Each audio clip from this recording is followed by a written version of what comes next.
On a parlé initialement du changement de comportement. C'est l'axe en fait de notre quête. C'est l'axe principal. Nous engageons dans la voie judéo-chrétienne parce que nous avons pris conscience, selon la loi de Dieu, selon la projection de Dieu, que nous nous comportions très mal par le passé. Et ce comportement exécrable a créé une distance entre Dieu et nous. Alors il nous demande aujourd'hui, sur la base de la grâce qu'il nous a faite par Jésus-Christ, qu'il a envoyé comme modèle, parce qu'on devait dire, mais oui, tu parles, mais on fait comment? On a vu qui fait ça. Il dit, ok, il n'y a pas de problème. J'envoie donc un modèle, vous allez l'observer, voir comment il se comporte. Acceptez maintenant d'être enseigné par lui, moulé par lui, pour pouvoir vous comporter comme moi je veux. Voilà en fait ce qui se passe. L'axe de notre quête, c'est la transcendance au niveau du comportement. Je vous assure, la plupart des chrétiens ne comprennent toujours pas ça. On aura beau dire mécano et à un moment donné, on prend des termes grecs, des termes, mais les gens ne comprennent pas. À quoi ça sert de prier beaucoup tout en demeurant dans la même nature qu'on a depuis 25 ans, où les gens vous connaissent comme étant toujours comme ça depuis 25 ans.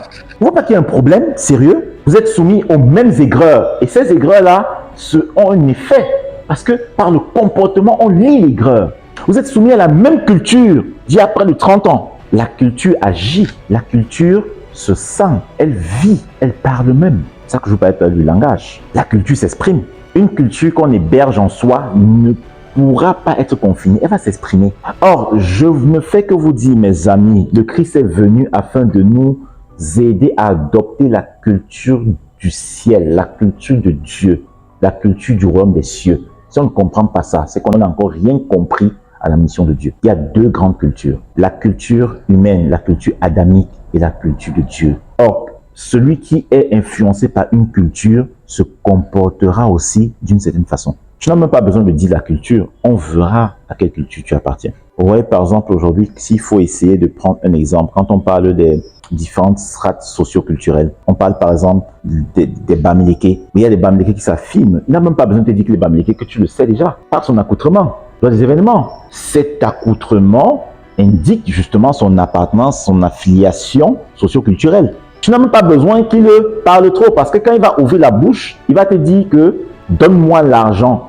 L'accent, c'est l'intonation, donne-moi l'argent. Tu sauras déjà, sans pour autant être dans une présentation péjorative. Je suis obligé de vous expliquer les choses comme ça. Vous voyez qu'on a beau parfois vouloir essayer de diluer sa culture, la culture s'exprime toujours. Et celui qui a le discernement, qui a les artefacts de discernement, reconnaîtra toujours la culture qui nous détermine.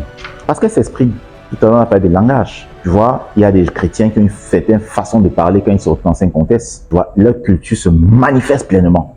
Leur vraie culture. Il y a une façon de penser dans la culture bamileke. On sait qu'il faut toujours de l'argent, il faut faire des réunions, il faut faire une façon. Quand on le veut ou pas, cette culture se manifestera toujours. Dis-moi les pensées qui t'oppressent le plus. Je te dirai, n'est-ce pas, je te donnerai des indications sur la culture qui te prédétermine. Et vraiment, un moment, surtout que nous sommes vraiment sur la dernière ligne droite. Si on ne réussit pas à intégrer ça, ce sera dommage. Parce qu'à la vérité, la plupart des chrétiens ne comprennent pas jusqu'ici que le comportement est très important dans la culture judéo-chrétienne. Puisque la culture judéo-chrétienne détermine un type de comportement, comme un type de langage, comme aussi un type d'action. Vous verrez que les actions qui sont tributaires de la culture judéo-chrétienne n'ont pas le même poids que les actions qui sont tributaires d'autres cultures. Le langage qui est tributaire de cette culture n'a pas le même poids que le langage d'autres cultures. Le comportement qui découle de cette culture n'est pas de même nature que les comportements d'autres cultures. C'est pour cela qu'en lisant attentivement les textes anciens, vous verrez que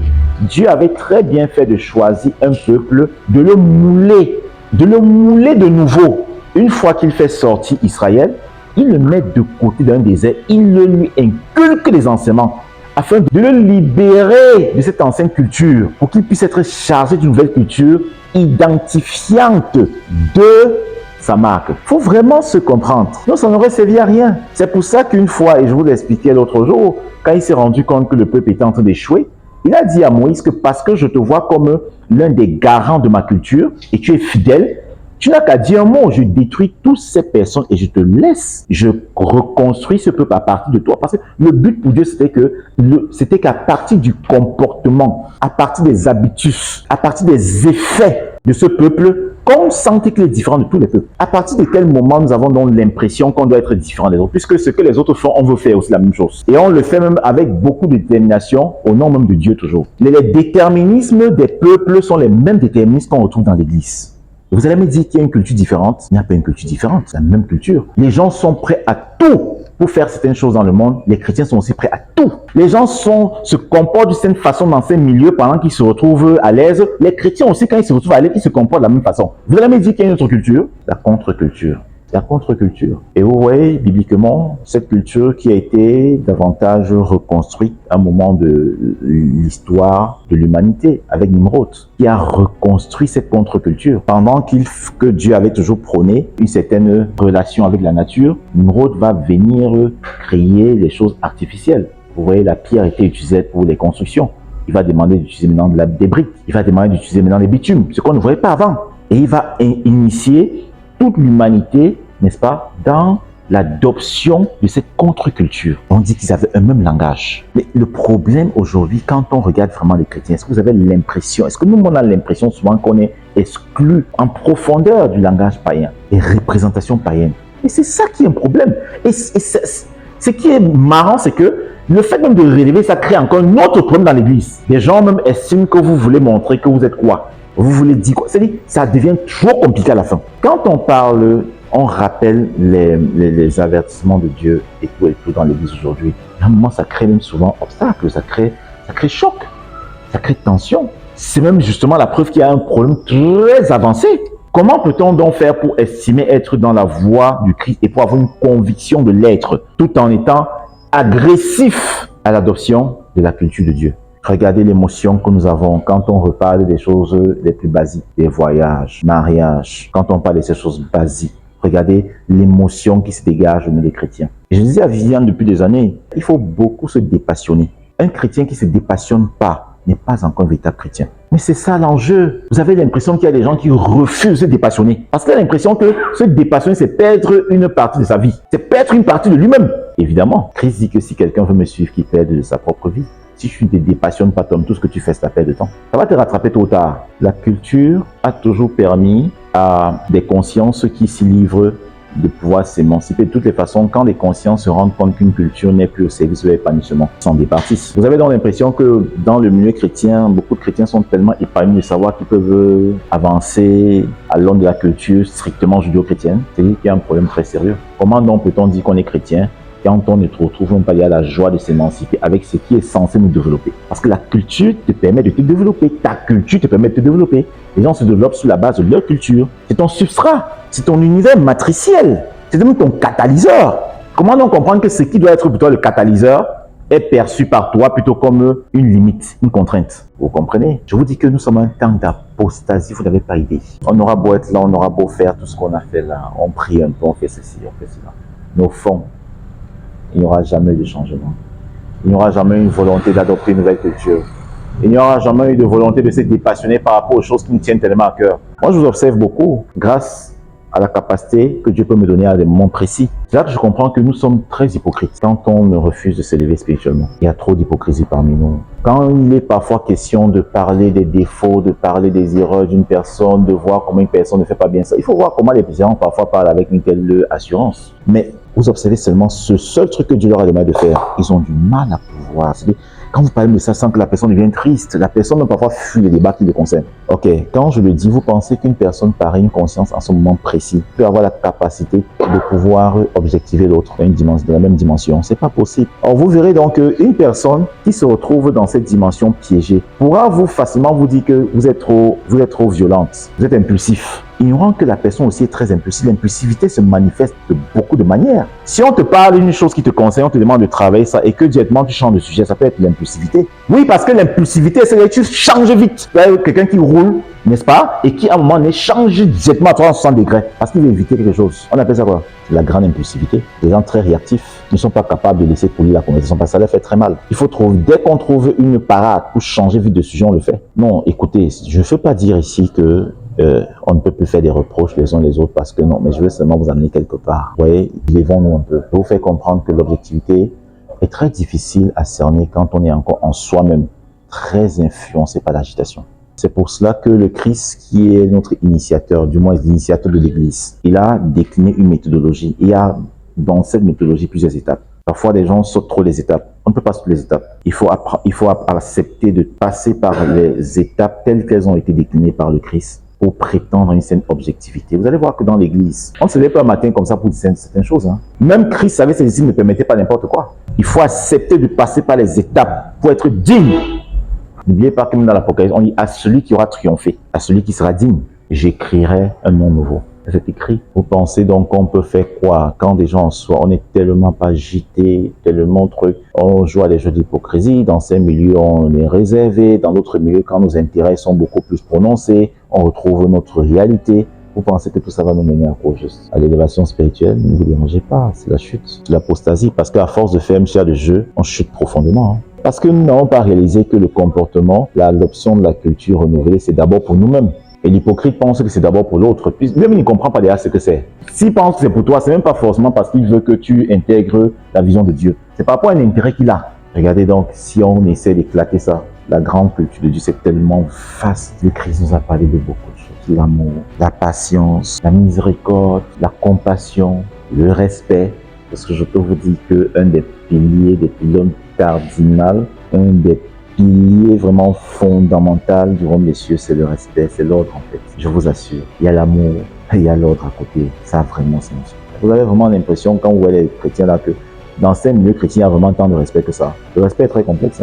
Il y a trop de gabegie. Vous avez vu que le vrai respect sont le Seigneur écarté. C'est ça qu'aujourd'hui, les gens s'appuient toujours sur les déterministes charnels pour imposer le respect dans l'église. C'est vrai ou c'est faux? Et si vous-même, vous ne faites pas attention, vous allez retomber dans ce même travers. Une fois, pendant qu'on échangeait, tu m'as dit qu'elle t'appelait Tata. Je t'ai dit qu'elle t'appelait Tata. Tu sais sa Tata. Tu es sa grande sœur. D'abord, par rapport à la chose spirituelle, par rapport aux efforts que tu fais, que je peux juger grâce à Dieu. C'est d'abord ça qui nous intéresse. Elle n'a pas t'appeler. Ouais, et il faut faire attention avec certaines choses. Soit il y a trop de choses dans... Et ça ne fait pas partie de la culture de Dieu. Parce qu'à partir du moment où il y a des flatteries et des flagorneries, n'oubliez pas que l'apôtre Paul nous demande justement d'éviter les flatteries. Et quand il parle de flatteries, il parle de ça parce que les flatteries impliquent de mensonges. Ça implique on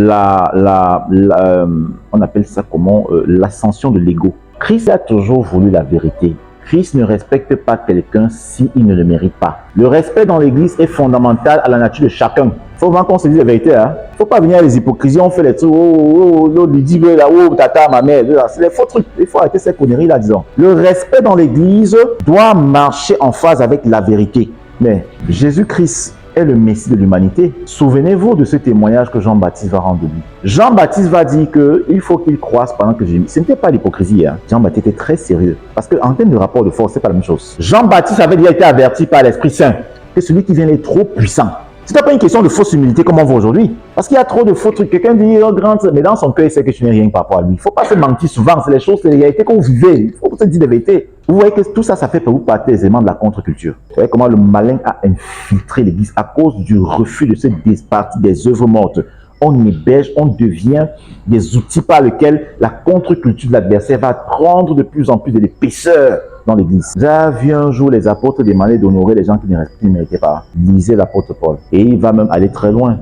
Le respect est mutuel, mais il dit après que l'honneur, c'est en fonction du travail, en fonction de ce que chacun mérite. D'ailleurs, à plusieurs reprises, il dit donner, honorer le roi. Oui, il fait une hiérarchisation. On n'a pas tous les mêmes rapports de force. Parce qu'il a une autorité. Quand on parle du roi, on parle du roi en tant que le roi. Oui, selon la loi ancienne de Dieu, que c'est Dieu qui mettait l'onction sur le roi. Dieu ne peut pas mettre l'onction sur un roi, tu viens lui parler comme si c'est une personne vulgaire. Donc quand tu dis vraiment roi, c'est que tu es vraiment honnête. Là, il te dépasse. Regardez aujourd'hui comment cette contre-culture est entrée. Un faux respect. Il n'y a même plus d'ordre. Il y a trop de désordre.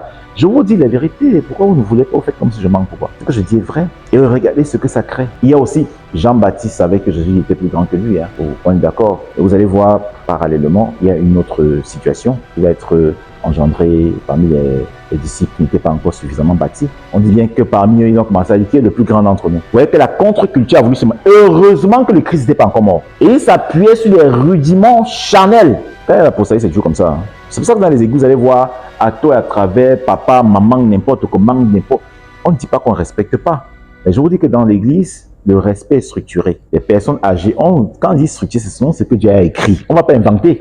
On dit que les personnes âgées, c'est les personnes âgées. Les jeunes gens doivent les respecter en fonction de leur âge. Maintenant, il y a ce qu'on appelle les épiscopos, qui sont plutôt les anciens par rapport au pouvoir que Dieu leur a donné, qui sont d'un double honneur. On n'a jamais dit que les anciens en âge sont d'un double honneur dans la Bible. Vous voyez qu'on confond tout. C'est pour ça que je vous disais que le comportement qu'on doit adopter doit être déterminé par ce que Dieu a déjà défini, pas selon nos humeurs, pas sur les bases de nos représentations, de nos temps culturels.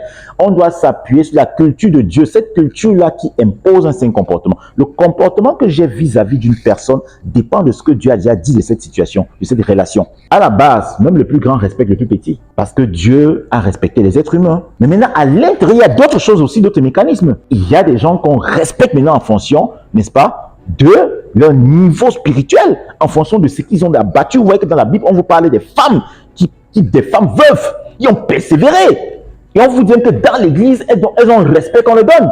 N'oubliez pas qu'on dit que les femmes veuves doivent enseigner les jeunes personnes. C'est écrit ou c'est pas écrit. Regardez vraiment nos églises, c'est un chaos terrible. Maman par-ci, papa par-là, tout ça, même les gens qui ne méritent pas, on dit, c'est incroyable. Mais vous pensez que c'est quoi? C'est parce que la contre-culture, on est venu imposer dans l'église des cultures sociales, nos cultures familiales, nos cultures trucs. C'est ça. Et ça crée tout ce que ça crée. Un désordre qui n'a pas de nom. L'aigreur. Parfois, les gens sont aigris dans leurs différents environnements. Ils transportent ça parce qu'ils ne veulent pas aussi détailler des œuvres mortes.